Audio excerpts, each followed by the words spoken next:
کہ جن مسجدوں میں بدعقیدہ لوگوں کا رد نہیں ہوتا ہے ان مسجدوں کے اماموں کے پیچھے پڑی ہوئی نماز قبول ہی نہیں ہوتی، بنے متولی۔ حالانکہ سرکار علیہ السلام نے تو یہ فرمایا اذا اراد اللہ بعبد خیرا جعلہ قیم المسجد،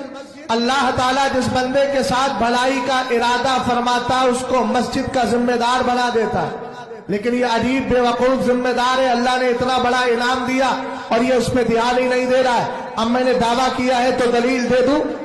مسجدوں کے اندر جب امام رکھو تو پہلی شرط یہ رکھو حضرت ہمارے ہاں امامت تو کرو گے مگر شرط یہ ہے اگر مہینے میں 4 جمعے پڑھ رہے ہیں 2 جمعے آپ عمل پہ گفتگو کیجیے اور 2 جمعے آپ عقیدے پہ بولیے۔ وہابیوں کا رد کرنا ہمارے یہاں ضروری ہے، چکرالویوں کا رد ضروری ہے، بدعقیدہ کا رد ضروری ہے۔ وہ کہے کیوں تو کہنا ہمیں علامہ صاحب نے ایک حدیث سنائی ہے، کون علامہ عتیق الرحمان صاحب، یا اگر ان کا نام یاد نہ رہے تو کہنا بریلی سے شہزاد آیا تھا اس نے ایک حدیث سنائی ہے، آقا کریم علیہ السلام فرماتے ہیں اذا ظہرت الفتن اب البدع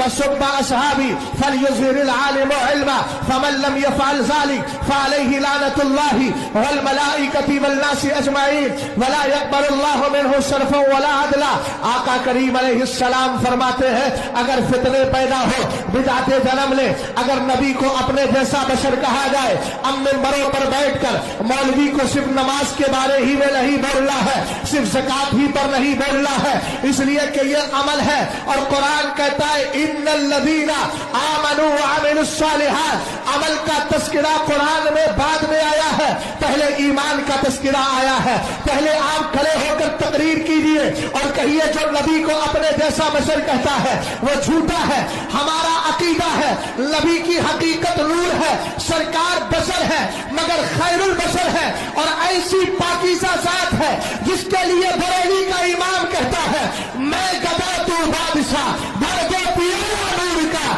نور دل دولا تیرا دے بال سب کا نور۔ سرکار علیہ السلام فرماتے فتنے پیدا ہو بدعتیں جنم لیں وسب اصحابی، اور میرے صحابہ